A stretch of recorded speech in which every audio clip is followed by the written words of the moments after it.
Today we are talking with Tracie Peterson about the book Endless Mercy. Tracie, thanks so much for taking the time to chat with us today. You bet. Thanks for having me. Now, this is the second book in the Treasures of Nome series. What drew you to Nome? Well, my husband and I actually visited Nome. We went on a trip. Oh, it's been several years now. But when we were there, I saw a lot of things that made me think of stories. And once we started talking to the people, I realized it would make for great story material. And just, kept filing notes about the area. And then Kim and I started talking about it and realized we both had a passion for that area. So that kind of gave birth to the Treasures of Nome series. Nome has a history of, at one point, being 12,000 people, and now there's about 4,000 people.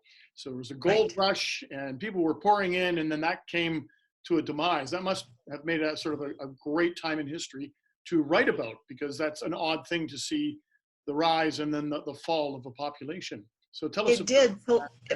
It was very interesting for that very reason, but also Nome is fascinating, especially during that time period. You could only get into Nome at certain times of the year unless you were dog sledding.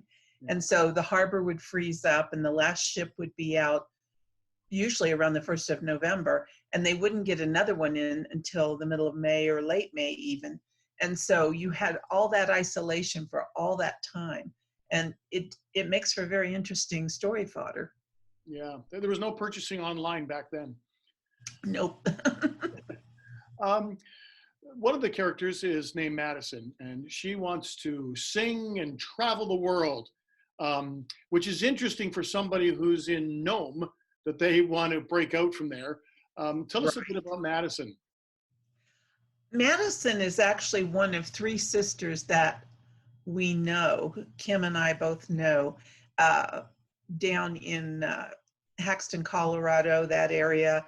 Kim and Jeremy, her husband, had a church down there, and I'm not sure where these young ladies came from, but they were the inspiration for our characters, 3 redheaded sisters. And so we picked them, and Madison and her sisters all love music, and that was true to their characters. And so that's how they came about. And she wants to see the world. She is tired of being stuck in Nome. She's tired of the history of the family is going from one mining town to another.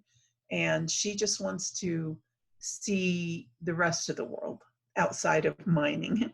Yeah. The process of writing with someone else, that fascinates me, because you've got to get together on a lot of different things. What's it like writing with Kimberley Woodhouse?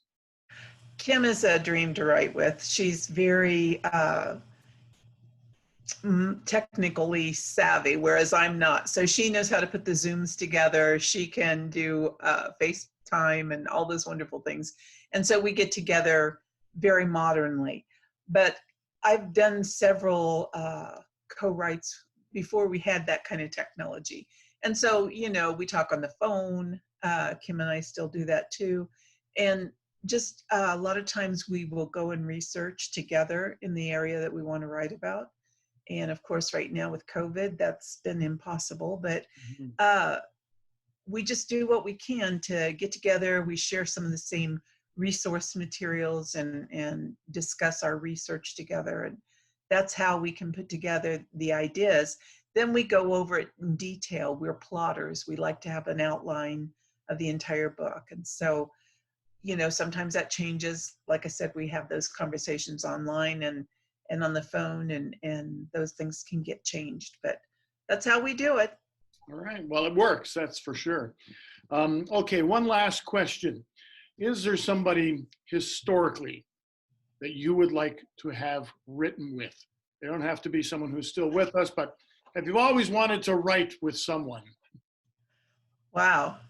I can't really say that I've ever given thought to that question. Right now I've been reading a lot about Queen Elizabeth II, so she might be fun to write with, but I've never really considered that.